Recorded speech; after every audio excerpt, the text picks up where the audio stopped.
Ho, ho, ho, ho, ho! Ahojte, vítam vás pri ďalšom vlogu zo série Vlogmas. Je to tretí diel.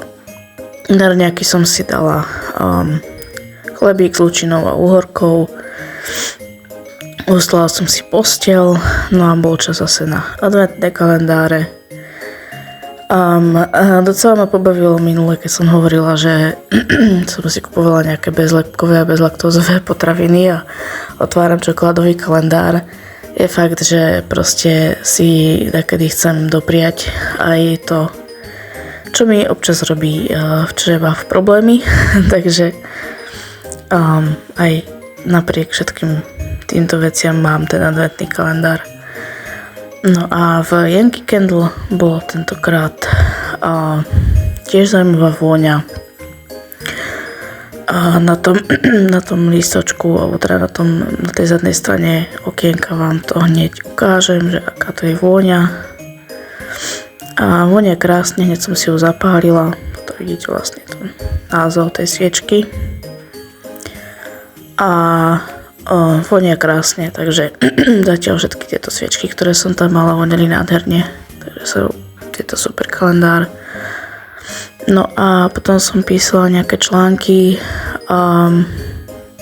takže som si musela urobiť nejakú prácu, tak som sa tomu venovala a mám nové teraz okuliare na protimodrému svetlu, ktoré sú zo stránky Moonlight.sk a sú super, skvelé, mi pomáhajú pri práci, nebolia ma tak oči ani hlava potom, takže ak hľadáte tiež okuliare na modré svetlo, tak odporúčam Moonlight.sk.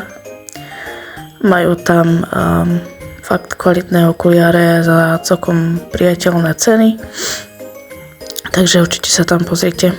No a potom po práci, keď som sa naobedovala, som šla do Pakety vyzdvihnúť nejaké darčeky na Vianoce. No a konečne prvé pečenie tohto roka robila som medovníčky. Mám super recept, vďaka ktorému už ich robím vlastne asi 3. rokom alebo tak dáko. A vždycky sú mekučké počas vlastne celého obdobia, čo ich vlastne urobím. Vždy sa ich snažím robiť predčasne, že keby náhodou. Tuto máte aj recept, kľudne si to pauznite a pozrite si. Tam vlastne zmiešate všetky suroviny, vy urobíte z toho cesto a dajte ho tak na hodinku do chladničky a potom vlastne rozválkajte a vytvarujte si rôzne tvary podľa vašej fantázie. Ja som robila srdiečka, panáčikov, domčeky, zopár, také klasické proste tvary. No a tuto vidíte, že mi s tým pomáhala aj mamina, lebo som si nebola istá tou hrúbkou cestou, že som si to musela ohmatať. Tak by som tam ona pomohla vyvalkať to lepšie. Takže sme takto spolupracovali.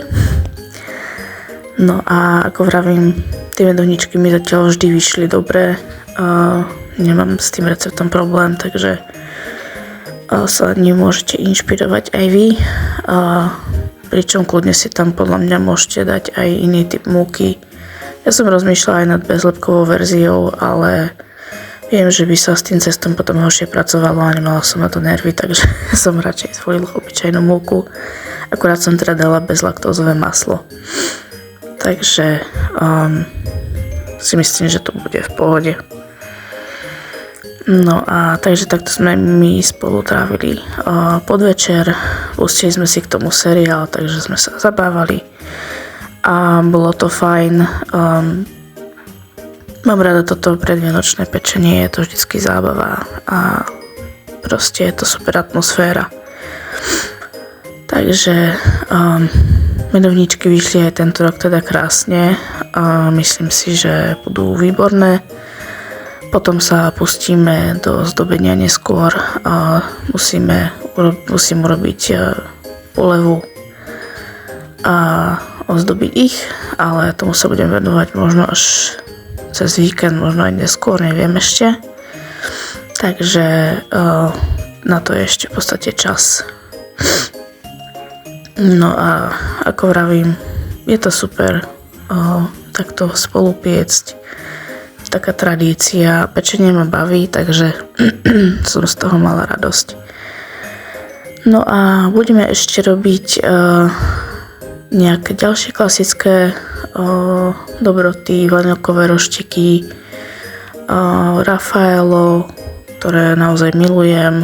No a potom som si zmyslela ešte marlenka guličky a chcem vyskúšať aj perníkové crinkles, takže uvidíme, ako to pôjde. Hádam sa mi podarí zase nejaké ďalšie pečenie natočiť, takže tak.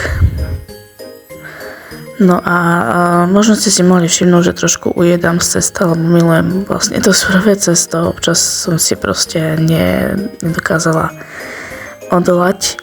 Mám musela ochutnať a myslím, že sa mi to cesto celkom podarilo, takže aj perničky vyzerajú fajn, ktoré vlastne uvidíte za chvíľku v záberoch. Takže tak, no. Určite v ďalších vlogoch by som chcela ešte natočiť ďalšie pečenie ďalších dobrôt, takže sa na to snať môžete tešiť.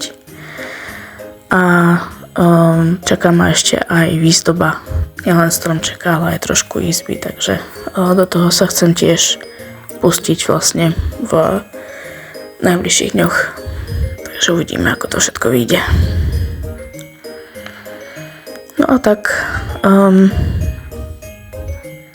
kľudne mi napíšte do komentárov, že čo pečiete vy tieto Vianoce, alebo čo plánujete piecť, alebo či nepečiete a radšej si kúpite niečo, proste kľudne mi napíšte. No toto sú už tie medoničky hotové. Takže to je všetko na dneska, majte sa krásne, uvidíme sa na budúceho ďalšieho vlogu. Ahojte!